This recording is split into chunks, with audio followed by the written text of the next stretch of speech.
विचारात घेता या अधिवेशनाच्या उर्वरित 2 दिवसात पहिल्यांदा निवडून आलेल्या सदस्यांना प्राधान्याने बोलण्याची संधी मी देण्याचे ठरवलेले आहे। सर्व सन्मान्य सदस्यांनी मला कृपया सहकार्य करावे। 15व्या विधानसभेत जवळजवळ 78 सदस्य पहिल्यांदाच निवडून आलेले आहेत। विधानसभेतील संसदीय आयुधांचे महत्त्व, त्याचे योग्य वापर व त्याबाबतची कार्यपद्धती अवगत करण्याकरिता तसेच सभागृहात नव्याने स्थापित करण्यात आलेल्या संगणकीय यंत्रणेच्या वापराबाबतचे प्रशिक्षण देण्याकरिता जानेवारी 2025 च्या दुसऱ्या किंवा तिसऱ्या आठवड्यात मुंबई येथे 2 दिवसाचे प्रशिक्षण शिबिर आयोजित करण्याचे मी ठरवलेले आहे। प्रशिक्षणाचा कालावधी व स्थळ सर्व सदस्यांना स्वतंत्ररित्या कळवण्यात येईल। सर्व सदस्यांनी व विशेषतः पहिल्यांदाच निवडून आलेल्या सदस्यांनी सदर प्रशिक्षणाचा लाभ घ्यावा। सगळ्यांनी या। चला, सन्मान्य मुख्यमंत्री। माननीय अध्यक्ष महोदय, नियम 101 च्या अंतर्गत परभणी येथे भारतरत्न डॉक्टर बाबासाहेब आंबेडकर यांच्या पुतळ्यासमोरील संविधानाची जी काही प्रत आहे त्या शिल्पाला ज्या प्रकारे त्या ठिकाणी नुकसान पोहोचवण्यात आलं, तोडण्यात आलं आणि त्यानंतर उद्भवलेली परिस्थिती आणि त्याच वेळी बीड येथील मसाजोग या ठिकाणी झालेली जी काही निगृण हत्या आहे, या 2 विषयांवर अल्पकालीन चर्चा या सभागृहामध्ये करण्यात आली। या चर्चेमध्ये सन्माननीय श्री नितीन राऊत साहेब, श्रीमती नमिताताई मुंदडा, श्री राजकुमारजी बडोले, सन्माननीय डॉक्टर राहुल पाटील, सन्माननीय श्री सुरेश धस जी, सन्माननीय श्री जितेंद्र आव्हाड जी, सन्माननीय श्री अभिमन्यू पवार जी, सन्माननीय नानाभाऊ पटोले जी, सन्माननीय संदीप क्षीरसागर जी, सन्माननीय विजयसिंह पंडित जी, सन्माननीय सुनील प्रभु जी, सन्माननीय अनिल देशमुख जी, सन्माननीय राजेश विटेकर जी, सन्माननीय राजूजी धोन, सन्माननीय श्री सिद्धार्थ खरात, सन्माननीय श्रीमती ज्योति गायकवाड, सन्माननीय बाबूराव कदम, सन्माननीय संजयजी मेश्राम, सन्माननीय श्री रोहित पवार, या सर्व सन्माननीय सदस्यांनी या ठिकाणी सहभाग घेतला आणि या घटनेच्या संदर्भात जी काही माहिती त्यांच्याकडे आहे किंवा जी काही त्यांनी प्राप्त केली आहे, जी माध्यमात आली आहे, त्यातनं जे काही प्रश्न उपस्थित झाले आहेत, अशा सगळ्या बाबींवर या ठिकाणी एक सविस्तर अशा प्रकारची चर्चा केली। पहिल्यांदा मी परभणीच्या प्रकरणाच्या संदर्भातली माहिती या सभागृहाला देऊ इच्छितो। परभणीमध्ये आपल्याला कल्पना आहे की साधारणपणे दिनांक 10/12/2024 ला साधारणपणे 4:30 ते 4:45 च्या दरम्यान एक दत्तराव सोपनराव पवार वय 47 या माणसाने जी काही भारतरत्न डॉक्टर बाबासाहेब आंबेडकरांच्या पूर्णाकृती पुतळ्याजवळ जे प्रतिकात्मक संविधानाची प्रत ठेवली होती, ती तिथे तोडफोड केली, त्याची काच फोडली, ती खाली फेकली आणि त्यानंतर अनेक घटनांना त्या ठिकाणी सुरुवात झाली। मुळात जर आपण बघितलं तर ही घटना घडल्यानंतर त्या ठिकाणी पोलिसांना जशी माहिती मिळाली, पोलीस घटनास्थळी पोहोचले, मोठ्या प्रमाणात जमाव त्या ठिकाणी वाढू लागला। जमावाने रोडवरनं जाणाऱ्या एका बसची, ट्रकची काच फोडली, रास्ता रोको आंदोलन सुरू केलं। मात्र त्यातल्या काही लोकांनी जिल्हाधिकाऱ्यांना फोन केला आणि त्यांना सांगितलं तुम्ही या ठिकाणी या। जमावातले काही लोक, काही नेते मंडळी होती जी शांततेने हे सगळं झालं पाहिजे असा प्रयत्न करत होती आणि त्यामुळे त्यांनी जिल्हाधिकाऱ्यांना फोन केला आणि सांगितलं तुम्ही या ठिकाणी या जिल्हाधिकारी आले, जिल्हाधिकाऱ्यांनी त्या ठिकाणी चर्चा केली, भारतरत्न डॉक्टर बाबासाहेब आंबेडकरांच्या पुतळ्याला त्या ठिकाणी हार घातला आणि त्यानंतर सगळ्यांची चर्चा करून तो जमाव तिथनं गेला. त्यातले 60-70 लोक मात्र थेट रेल्वे स्टेशनवर गेले आणि नंदीग्राम एक्सप्रेस जी होती त्याच्यासमोर त्यांनी रेल रोको केला. काही काळ तो रेल रोको चालला, मग त्यांनी समजवण्यात आलं, त्यांनी तो रेल रोको परत घेतला. दरम्यानच्या काळामध्ये काही संघटनांनी दुसऱ्या दिवशीचा परभणी शहर आणि जिल्हा बंद अशा प्रकारचा एक बंद पुकारला आणि हा बंद पुकारल्यानंतर हा शांततेत व्हावा म्हणून या सगळ्या संघटनांना पोलिसांनी शांतता मीटिंगला पाचारण केलं. जवळपास 70 ते 80 विविध संघटनांचे कार्यकर्ते या शांतता मीटिंगला हजर होते आणि त्याच्यामध्ये जागा ठरल्या, कुठे कार्यक्रम होतील, कुठे रास्ता रोको होईल, कशा प्रकारे निवेदन दिलं जाईल, त्या हिशोबाने पोलिसांनी देखील 19 फिक्स पॉइंट तयार केले आणि त्यानंतर 11 डिसेंबरला म्हणजे दुसऱ्या दिवशी ठरल्याप्रमाणे 7-8 ठिकाणी हा चक्काजाम आंदोलन सुरू झालं. शांततेचं सुरू होतं आणि त्यातल्या 7 वेगवेगळ्या डेलिगेशन्सनी एक एक करून जिल्हाधिकाऱ्यांना भेटून शांतपणे आपली निवेदनं दिली आणि हा कार्यक्रम सुरू होता. या दरम्यान अचानक खानापूर फाटा, वसंतराव नाईक पुतळा, विसावा फाटा, गंगाखेड रोड या ठिकाणी काही आंदोलकांनी पहिल्यांदा टावर जाळण्याची सुरुवात केली. त्यानंतर 300-400 आंदोलक जमा झाले आणि या आंदोलकांनी मोठ्या प्रमाणात त्या ठिकाणी तोडफोड सुरू केली. मुळामध्ये ही घटना इतकी सिरियस होती की त्यामुळे व्यापाऱ्यांनी स्वतः त्या ठिकाणी बंद पाळलेला होता. कुठलंही दुकान उघडं नव्हतं. तथापि हा जो काही जमाव होता, हा जमाव बंद असलेल्या दुकानांची तोडफोड कर, त्यांचे सीसीटीव्ही फोड, बाहेर काहींच्या समोर तारा होत्या, वायर्स होत्या, त्या जाळण्याचं काम त्या ठिकाणी सुरू झालं आणि मग दिसेल ती मोटर त्या ठिकाणी जाळण्याचं काम झालं. मोठ्या प्रमाणात वेगवेगळ्या ज्या काही त्या ठिकाणी गाड्या होत्या त्या गाड्या जाळण्याचं काम झालं आणि हे सुरू असताना मग मात्र ही तोडफोड सुरू असताना पोलिसांनी तात्काळ त्या ठिकाणी 12 वाजता परभणीमध्ये आता जो काही नवीन कलम आहे 163 भाग नाग त्यानुसार जमावबंदी घोषित केली. पण याची उग्रता वाढत होती. ती उग्रता वाढत असताना पोलिसांनी त्या ठिकाणी अश्रुधुराचा वापर केला, लाठीचार्ज देखील त्या ठिकाणी केला आणि सगळ्यांना पांगवण्याचा प्रयत्न केला. यावेळी काही महिला होत्या, ज्या महिलांनी जिल्हाधिकारी कार्यालयामध्ये प्रवेश केला आणि मोठ्या प्रमाणात जिल्हाधिकारी कार्यालयात तोडफोड केली, काचा फोडल्या, त्या ठिकाणचे खुर्च्या फेकल्या, जिल्हाधिकाऱ्याच्या फायली फेकल्या. परंतु जिल्हाधिकाऱ्याने देखील अतिशय संयमाने कोणाशी दुर्व्यवहार न करता त्या ठिकाणी सगळी परिस्थिती हाताळली आणि यानंतर ज्यावेळी बाहेरून कुमक आली, SRPF आपण आणली, त्यानंतर मात्र सगळा जमाव शांत झाला आणि या संदर्भात एक प्रकारे शांतता प्रस्थापित झाली. या दरम्यान कुठले कुठले गुन्हे दाखल झाले हे आपण स्वतः वाचून दाखवले आहेत, त्यामुळे मी पुन्हा वाचून दाखवणार नाही.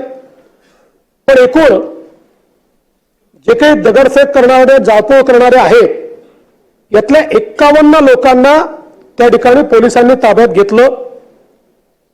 यामध्ये 42 पुरुष, 3 महिला आणि 6 विधी संघर्षित बालकांचा समावेश होता. या 43 पुरुषांना 3 गुन्ह्यांमध्ये अटक करण्यात आली. महिला आणि बालकांना अटक करण्यात आली नाही. महिलांना नोटीस देण्यात आली आणि घरी सोडून देण्यात आलं. त्यांच्यावर कुठलीही कारवाई या ठिकाणी करण्यात आली नाही. साधारणपणे हे जे काही अटक सत्र आहे हे 6 वाजेपर्यंत चालू होतं. 6 वाजेनंतर कुठलंही अटक सत्र या ठिकाणी करण्यात आलं नाही आणि या अटक सत्राच्या दरम्यान साधारणपणे जे लोक या ठिकाणी व्हिडिओ फुटेजमध्ये तोडफोड करताना दिसत आहेत, कोणाला मास्क वगैरे काही नाहीये, चेहरे सगळ्यांचे खुले आहेत आणि खुल्या चेहऱ्याने त्या ठिकाणी लाठ्या काठ्या घेऊन गाड्यांची तोडफोड करतायत, दुकानांची तोडफोड करतायत. अशा लोकांवर ही कारवाई जी आहे ती या ठिकाणी करण्यात आलेली आहे. तर काही अजून फॅक्ट मला या निमित्ताने ठेवायचे आहेत. एक तर हा जो पवार आहे,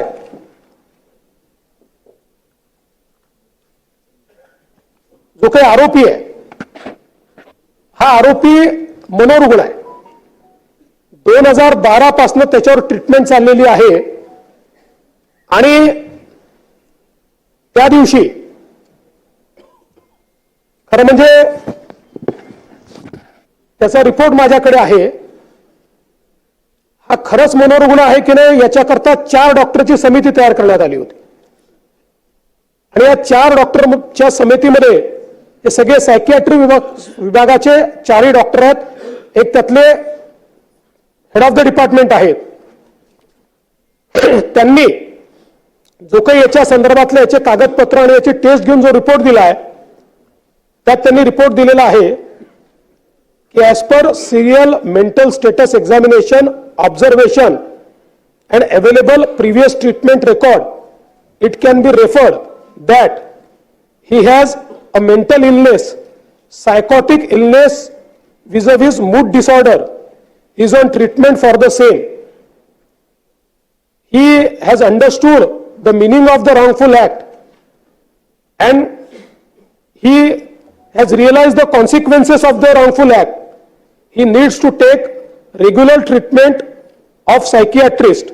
त्यात पुढे त्यांनी हे म्हटलंय की he has been seeking treatment for behavioral issues and alcohol use from Parbhani and Akola based on psychiatrist since 2012. He is aware of his mental illness and seeking help for the same. He has expressed feeling of guilt, hopelessness, death wishes intermittently in reaction to the current life event.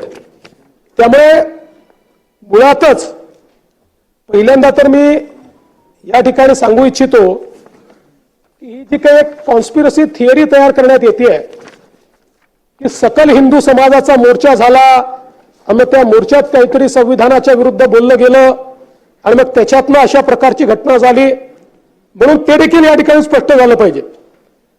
सकल हिंदू समाजाचा मोर्चा झाला होता 11:10 ते 12:35 आणि या मोर्चामध्ये कोण त्याच दिवशी त्याच्यानंतर 5 तासांनी घटना झाली आहे. हा जो व्यक्ती आहे हा या मोर्चात नाही, हा आपल्या बहिणीच्या घरून तिथे आलाय आणि या मोर्चामध्ये कोण कोण उपस्थित होते? आमदार राहुल पाटील आपण उपस्थित होतात, स्वतः राहुल पाटील उपस्थित होते, आपले उभाठा आपल्या शिंदे गटाचे आनंद भरोसे, सुभाष जावळे, मराठा समन्वयक उपस्थित होते. याच्यामध्ये केवळ राहुल पाटील या ठिकाणी सांगतील, याच्यामध्ये केवळ आणि केवळ बांगलादेशातल्या हिंदूंच्या संदर्भात, बांगलादेशातल्या अल्पसंख्याकांच्या संदर्भात मागणी करण्यात आली. कुठल्याही राजकीय नेत्याने त्या ठिकाणी भाषण केलं नाही, केवळ साधू संतांनी भाषण केलं. भारताच्या संविधानाच्या संदर्भात एक शब्द देखील त्याच्यामध्ये बोलण्यात आला नाही. सर्वपक्षीय लोक त्या ठिकाणी होते. त्यामुळे ही कॉन्स्पिरसी थिअरी तयार करणं म्हणजे एक प्रकारे समाजात तेढ निर्माण करण्याचा प्रयत्न करणं आहे. ही कुठेही हिंदू विरुद्ध दलित अशा प्रकारची दंगल नाही आणि हे जे काही संविधान भारताचं आहे हे आपल्या सगळ्यांचं आहे.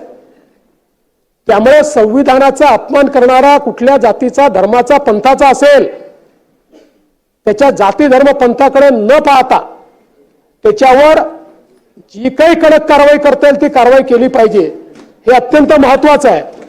आणि म्हणून या संदर्भात पहिल्यांदा तर ही कारवाई कुठल्याही जाती द्वेषातनं तयार झालेली नाही, कुठल्याही कॉन्स्पिरसीतनं अशा प्रकारे घटना घडलेली नाही, तर एका मनोरुग्णाने अशा प्रकारची घटना करून एक प्रकारे शहराचं स्वास्थ्य पूर्ण खराब केलेलं आहे. आता याच्यामध्ये एक अजून डिफरन्सिएशन केलं पाहिजे की या ठिकाणी बहुतांश हे शांततेने आंदोलन करत होते. ज्या प्रकारे भारतरत्न डॉक्टर बाबासाहेब आंबेडकरांना अपेक्षित आहे त्याप्रमाणे पूर्ण प्रशासनाला सहकार्य करून त्यांनी ते आंदोलन केलं. हे हजारो लोक होते.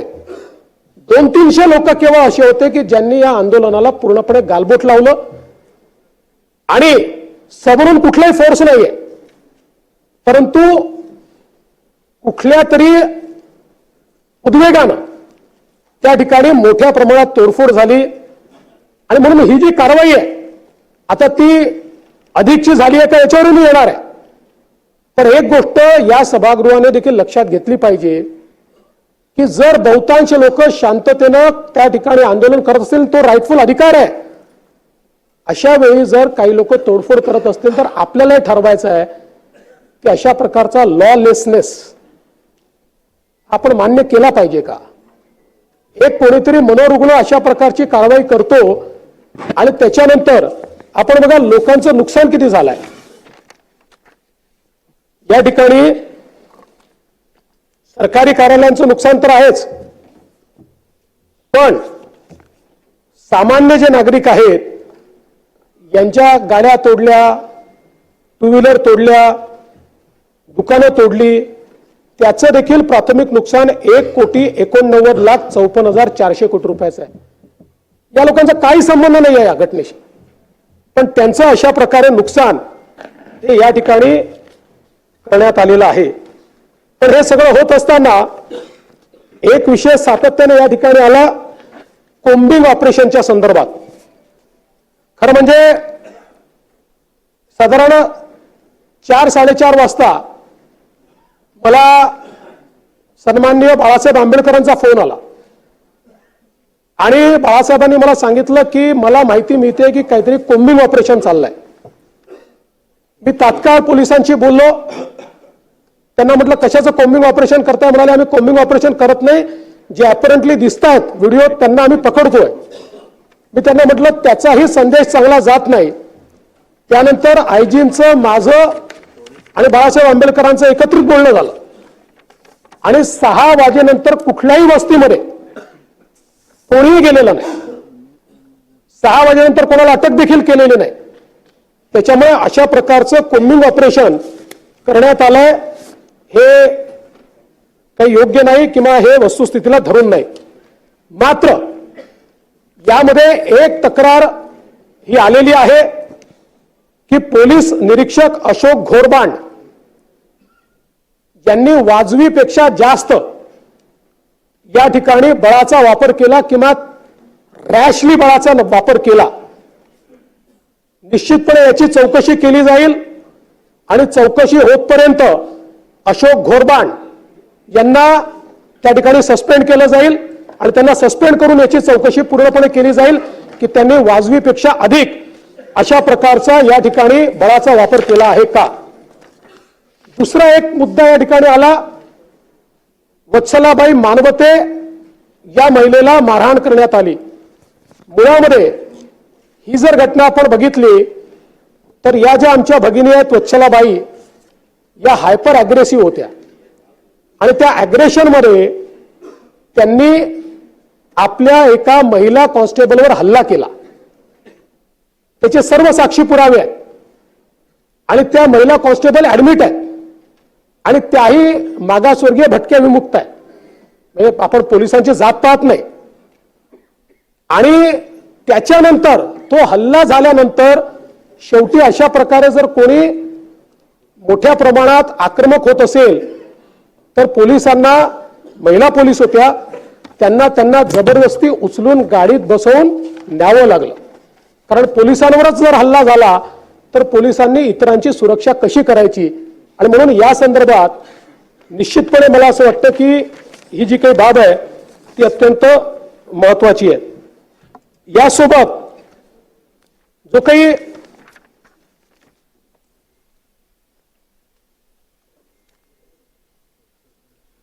एक आंदोलक आहेत,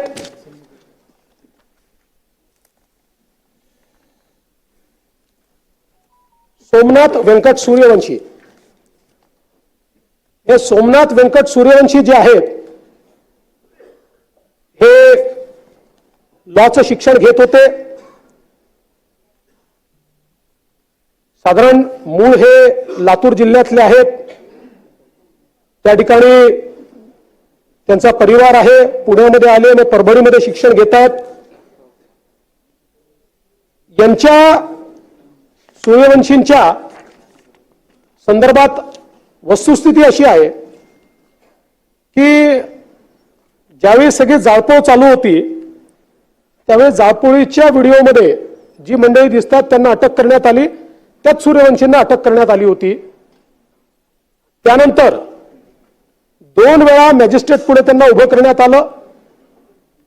मॅजिस्ट्रेटने लिहिलेलं माझ्याकडे जो काही ऑर्डर पास करतात त्या ऑर्डरची कॉपी आहे ती मी आपल्याला देतो।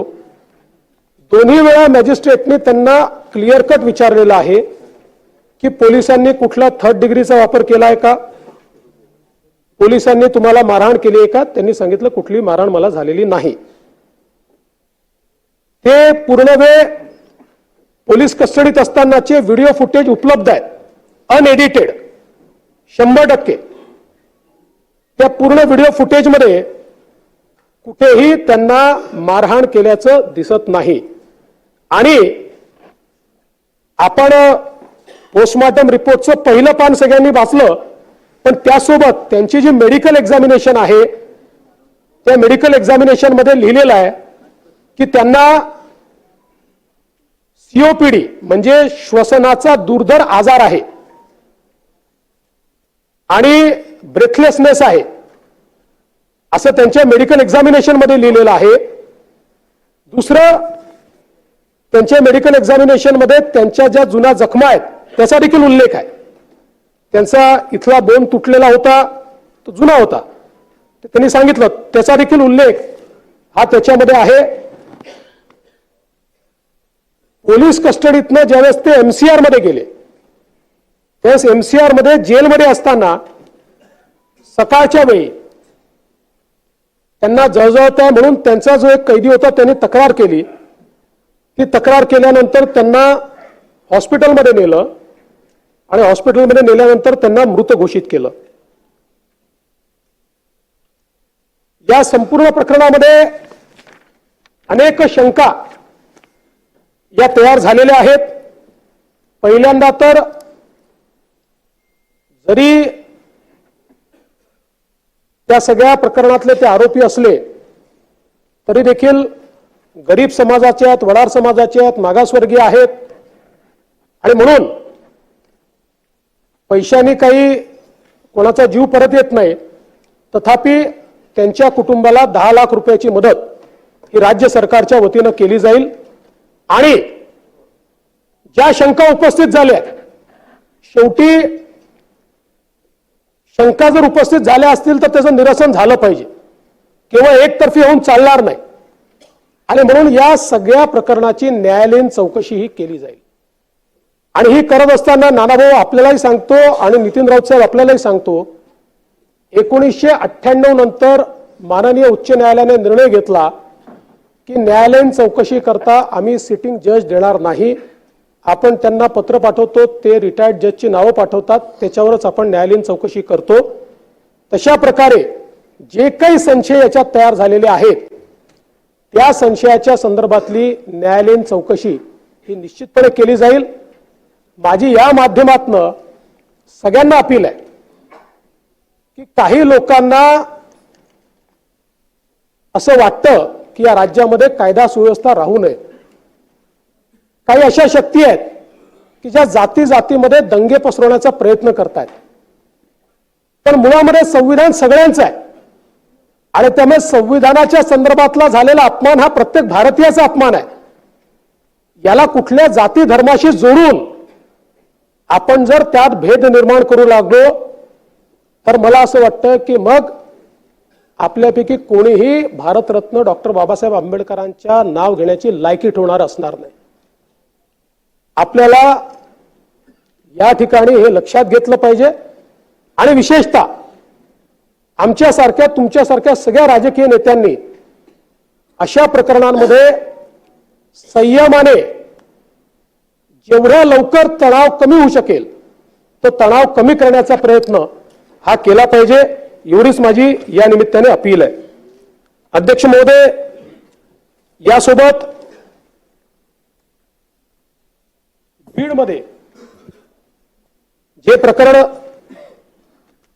मसाजोगला या ठिकाणी झालं,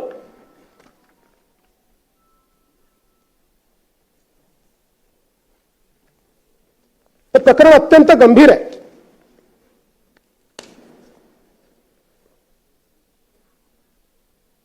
यातनं खरं म्हणजे एक केवळ संतोष अण्णा देशमुख यांची निगडून हत्या करण्यात आली इथपर्यंत हे प्रकरण मर्यादित नाही.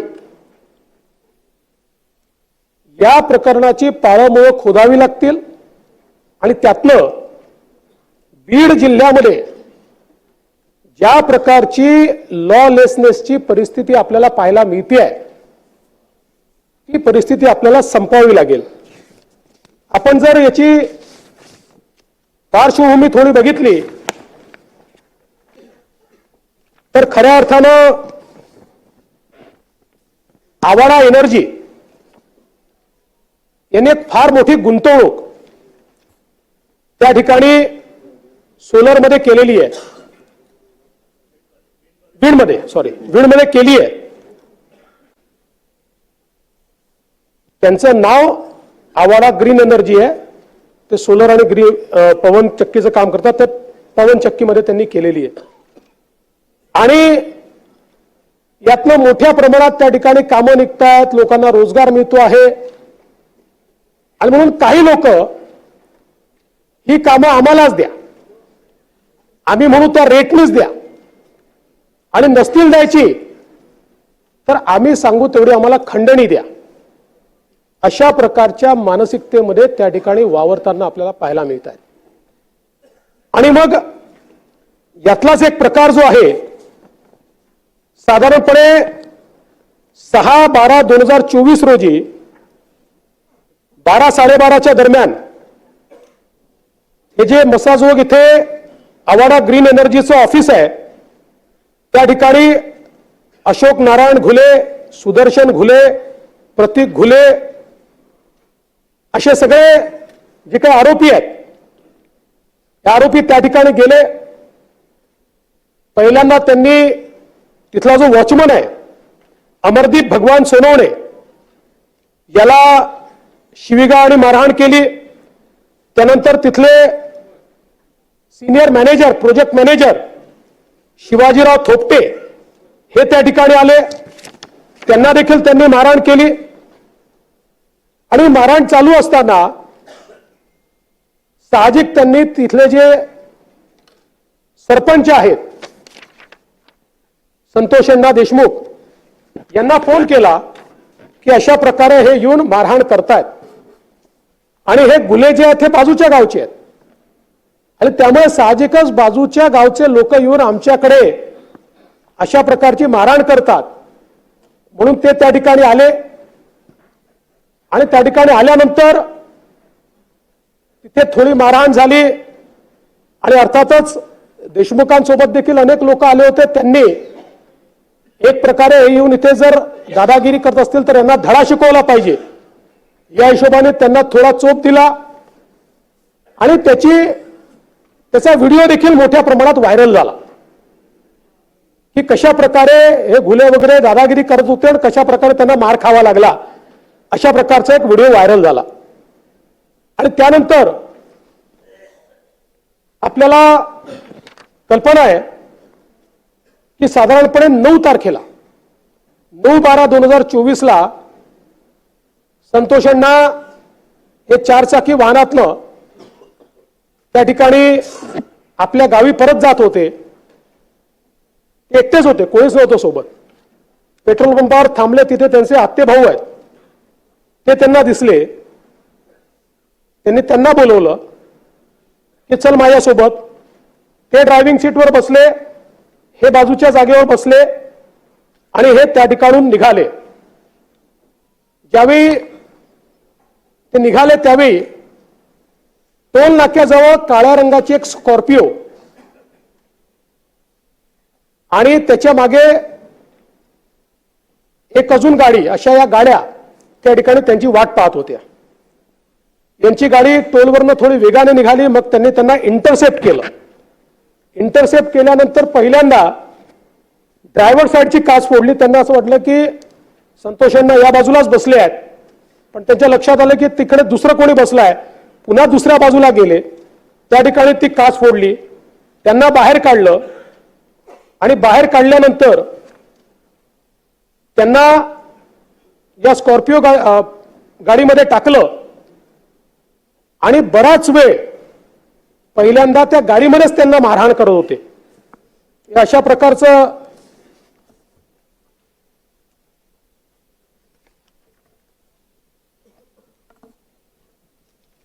अशा प्रकारच्या तारा होत्या की ज्या तारांच्या अशा त्या गुंडाळून आणि जे पाठीवर सगळे व्रण दिसत आहेत ते याचे व्रण आहेत. याने त्यांना प्रचंड मोठ्या प्रमाणात त्या ठिकाणी मारहाण करण्यात आली. त्याच्यानंतर पुढे त्यांना उतरवून मारहाण करण्यात आली आणि ज्यावेळी असं लक्षात आलं की आता हे जिवंत नाहीत, त्यावेळी त्यांना सोडून हे सगळे लोक पळाले. आता या सगळ्या याच्यात सातत्याने सरपंचांचा भाऊ हा घुले यांच्या संपर्कात होता आणि तो घुले त्यांना सारखा सांगायचा 20 मिनिटात सोडतोय, 15 मिनिटात सोडतोय. अशा प्रकारे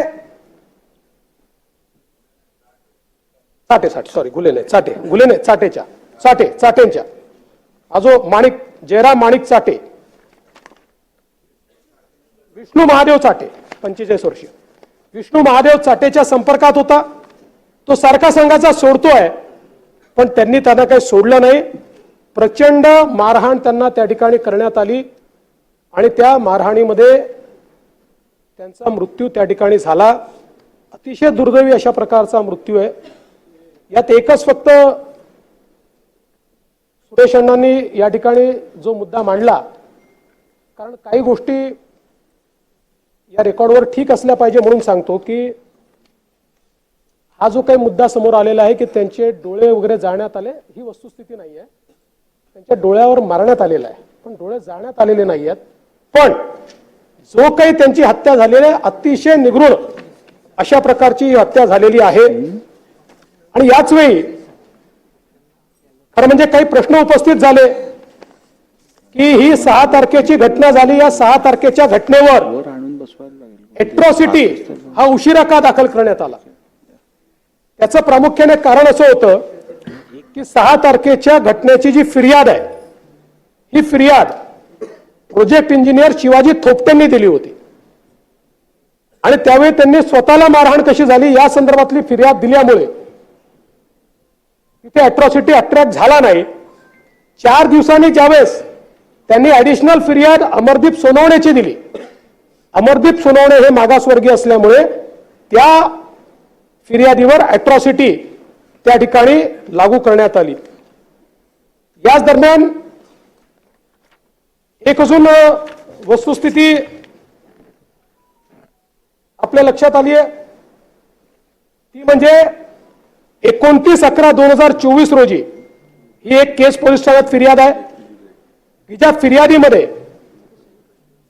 असं म्हटलंय की सुनील केंदू शिंदे हे मस्साजोग येथील आवादा एनर्जी प्रकल्पाच्या कार्यालयात हजर असताना त्यांचा मोबाईल क्रमांक जो काही असेल वर विष्णू चाटे याच्या मोबाईल क्रमांक जो काही असेल यावरून वाल्मिक कराड याने प्रकल्पाचे काम बंद करण्याबाबतची धमकी दिली. तसेच दुपारी 14:30 सुदर्शन घुले याने कार्यालयात येऊन काम बंद करण्याबाबत धमकी दिली व काही दिवसापूर्वी Shivaji Thopte project senior manager यांना वाल्मिक कराड याने परळी येथे बोलवून आवादा कंपनीचे काम बंद करा अन्यथा 2 करोड रुपये देऊन काम चालू ठेवा असे सांगितले व वेळोवेळी विविध लोकांचे मोबाईलवरून प्रत्यक्ष अप्रत्यक्षरित्या प्रकल्पाचे काम बंद न ठेवल्यास मारहाण करण्याच्या व जीवे मारण्याच्या धमक्या दिल्या। हा गुन्हा आधी घडलेला आहे, त्यानंतर हा गुन्हा घडलेला आहे। मात्र या संपूर्ण प्रकरणामध्ये या दोन्ही गुन्ह्यांचा काय संबंध आहे याची चौकशी आपण करतोय। मी या निमित्ताने या सभागृहाला आश्वस्त करू इच्छितो, हा जो काही गुन्हा घडलाय याचा मास्टर माइंड कोणीही असला तरी त्याच्यावर कारवाई केलीच जाईल। आपण वारंवार वाल्मिक कराडचं नाव घेतलं म्हणून नाव घेऊन सांगतो की या गुन्ह्यामध्ये एका गुन्ह्यात तर त्याचा पुरावा दिसतोच आहे, त्याच्यावर कारवाई होणारच आहे, पण याही गुन्ह्यामध्ये जर वाल्मिक कराड बद्दलचे पुरावे असतील तर तो कोण आहे, कुठल्या पक्षाचा आहे, कोणाकोणासोबत फोटो आहे, सगळ्यांसोबतच आहे। आमच्या सोबत आहे, यांच्या सोबत आहे, पवार साहेबांसोबत आहे, सगळ्यांसोबत आहे। कोणासोबत फोटो आहे याचा विचार न करता कारवाई केली जाईल। कारण मी काल देखील बोललो, ज्या प्रकारे बीड जिल्ह्यामध्ये अराजकाचं राज्य तयार करण्याचा प्रयत्न होतोय आणि विशेषतः काही सदस्यांनी सांगितलं, सुरेश अण्णांनी देखील सांगितलं, कोणावर 307 लावायच्या, कोणावर वेगवेगळ्या केसेस लावायच्या। मला असं वाटतं की अतिशय चुकीचं या ठिकाणी घडतं आहे आणि पोलीस प्रशासनाची जबाबदारीच आहे। मी काल देखील डीजींना सांगितलं की याचा दोष हा पोलीस प्रशासनाचा देखील आहे। पोलिसांनी देखील एखाद्यावर जर एखादी आपण फिर्याद नोंदवतोय तर त्याची वस्तुस्थिती काय आहे, मग इकडे फिर्यादी नोंदवायच्या आणि मग तिकडे बिसमरी करायची आणि मग मध्यंतरीच्या काळामध्ये हे सगळे निर्ढावलेले अशा प्रकारचं काम करताना आपल्याला पाहायला मिळतात। हे यापुढे सहन केलं जाणार नाही। मी या सभागृहाला आश्वस्त करतो, या बीड जिल्ह्यामध्ये अशा प्रकारच्या क्रिमिनल ऍक्टिव्हिटी करणारे जे कोणी असतील यांची पाळंमुळं आम्ही खणून काढू आणि यांच्यावर तर मी सांगितलेलं आहे, कारण सगळ्यांवर गुन्हे आहेत, त्यामुळे 302 वगैरे सगळं तर लागेलच, पण सोबत यांच्या सोबत काम करणारे जेवढे लोक आहेत वेगवेगळ्या गुन्ह्यांमध्ये हे सगळे एकत्रितपणे मकोकाच्या गुन्ह्याला पात्र होतात। त्यामुळे यांच्यावर मकोका देखील या ठिकाणी लावण्यात येईल। दुरान्वयानेही जे जे लोक या गुन्ह्यामध्ये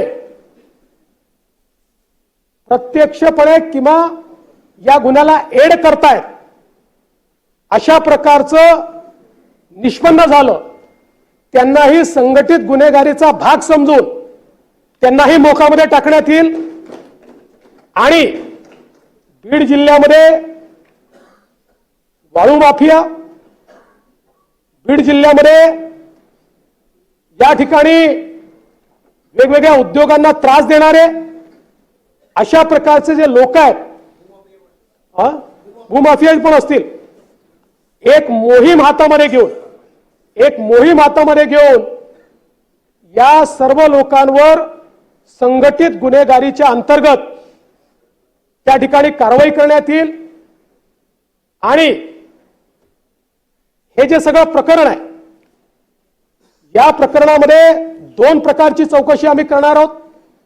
एक आयजी लेवल अधिकारी यांच्या अंतर्गत एसआयटी तयार केलेली आहे, ती एसआयटी या प्रकरणाची पूर्ण चौकशी करेल आणि दुसरीकडे, कारण शेवटी एसआयटी चौकशी करताना गुन्ह्याच्या अनुषंगाने करते, इकोसिस्टीमच्या अनुषंगाने चौकशी झाली पाहिजे म्हणून न्यायालयीन चौकशी देखील या संपूर्ण प्रकरणाची या ठिकाणी केली जाईल. टाइमलाईन आपण साधारणपणे 3 ते 6 महिन्यात पूर्ण करू. 3 ते 6 महिन्यात. आणि स्वर्गीय संतोष देशमुख जे आहेत यांच्यासारखा एक युवा सरपंच, खरं म्हणजे मी मगाशी देखील बोललो, कोणाच्या जीवाचं मोल आपण पैशाने करू शकत नाही, तथापि एक छोटीशी मदत म्हणून त्यांच्या परिवाराला 10 लाख रुपयाची मदत ही राज्य सरकारच्या वतीनं करण्यात येईल. आणि या संपूर्ण प्रकरणाची गंभीरता आणि त्यासोबत या ठिकाणी जी प्रकरणं बाहेर येत आहेत,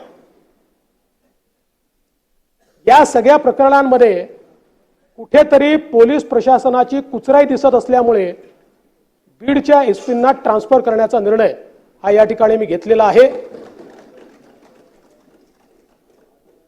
महाजनांचा जो विषय, पाटीलला तो ऑलरेडी आपण सस्पेंड केलाय, पण महाजनांच्या संदर्भात मी माहिती घेतली. बघा, चुकीच्या व्यक्तीवर कारवाई होऊ नये म्हणून मी तुम्हाला टाइमलाईन सांगतो. आणि ही जी टाइमलाईन आहे ही सगळी सीसीटीव्ही फुटेजमध्ये उपलब्ध आहे.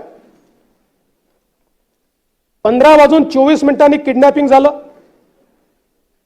15:35 महाजन यांना मृतकाच्या भावाचा फोन आला.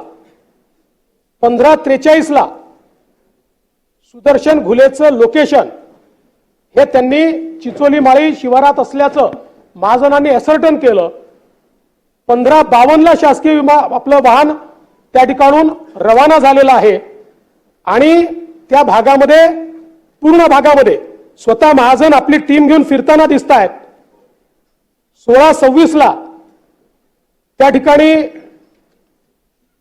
त्यांचं बोलणं हे शिवराज देशमुख म्हणजे जे त्यांचे आत्ते भाऊ जे ड्रायव्हर होते त्यांच्याशी झालेलं आहे. आणि 16:36 देखील त्यांचं टोल नाक्यावर लोकेशन दिसत आहे पूर्ण त्यांच्या टीम सहित. त्यामुळे या संपूर्ण केसमध्ये सर्वात क्विक रिस्पॉन्स जर कोणी दिला असेल तर हे जे काही पीए महाजन आहेत त्यांनी दिलेला आहे. आणि त्यांच्याबद्दल घरच्यांची देखील तक्रार नाही आहे. त्यामुळे चुकीच्या माणसावर कारवाई होऊ नये. बाकी इतरांनी ज्या वेगानं कारवाई करण्याची गरज होती ती कारवाई न केल्यामुळे आपण त्यांच्यावर कारवाई केलेली आहे. मी पुन्हा एकदा सभागृहाला आश्वस्त करू इच्छितो की कायदा आणि सुव्यवस्था ठेवणं ही सरकारची आणि आपल्या सगळ्यांची जबाबदारी आहे.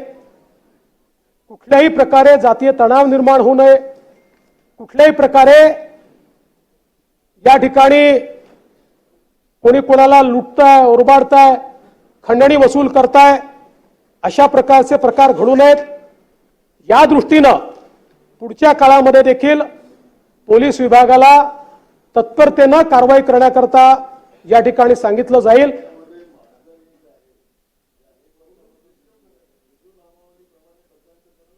ते असेल तर बघू, तो काही प्रश्न नाही. नाही ते ठीक आहे, तो प्रश्न नाही. बघा, मी जर वरिष्ठ अधिकाऱ्यांवर कारवाई करतोय तर कनिष्ठांवर करायला काय प्रॉब्लेम आहे. पण जो नाही त्याच्यावर कारवाई करून पोलिसांमध्ये चुकीचा संदेश देऊन चालणार नाही. पोलिसांचे मॉरल ठेवावं लागतं. हा फोर्स आहे. या फोर्समध्ये जर कोणी ठीक काम करत असेल त्याला तुम्ही केवळ जनभावने करता किंवा एखाद्या गोष्टी करता विक्टिमाइज केलं तर पोलिसही मग काम करणार नाहीत, ते हात झटकतील. आणि म्हणून निश्चितपणे आपण जे सांगितलं त्या सगळ्या गोष्टींकडे आपण लक्ष देऊ आणि या सगळ्या प्रकरणांमध्ये गांभीर्याने या ठिकाणी शासनाने दखल घेतली आहे, त्याच्यावर शासन कारवाई करेल एवढंच या निमित्ताने सांगतो.